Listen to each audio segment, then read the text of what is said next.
Hello friends, இது உங்கள் empty பாட்டில். போன வாரம் ஐபிஎல் ஆக்ஷன் நடந்தது.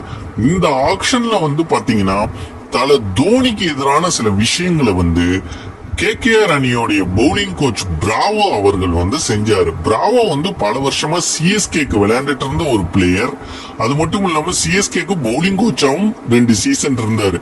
இப்ப அவர் ரீசெண்டா கேகேஆருக்கு மென்டரா போயிருக்காரு. பிளஸ் பவுலிங் கோச்சும் அவரு தான்.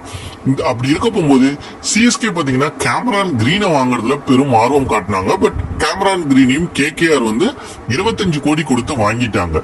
பத்திரானாவை என்னதான் சிஎஸ்கே பிட் பண்ணலனாலும் சிஎஸ்கேக்கு விளையாண்டுட்டு இருந்த பத்திரானாவையும் கேகேஆர் அணி எடுத்துட்டாங்க.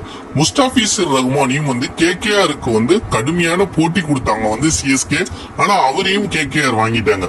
இந்த மாதிரி கூடவே இருந்து தல தோனி அவர்களுக்கு எதிராக பிராவோ செஞ்ச இந்த செயல் ரசிகர்களுக்கு மிகப்பெரிய வருத்தமா இருக்கு. நீங்க என்ன நினைக்கிறீங்க? பிராவோ சிஎஸ்கே அணிக்கு எதிராக இவ்வளவு ஆக்ரோஷமா பிட் பண்ணி இருக்க வேண்டாம்னு நினைக்கிறீங்களாங்கிறத கமெண்ட் செக்ஷன்ல கமெண்ட் பண்ணுங்க. நன்றி.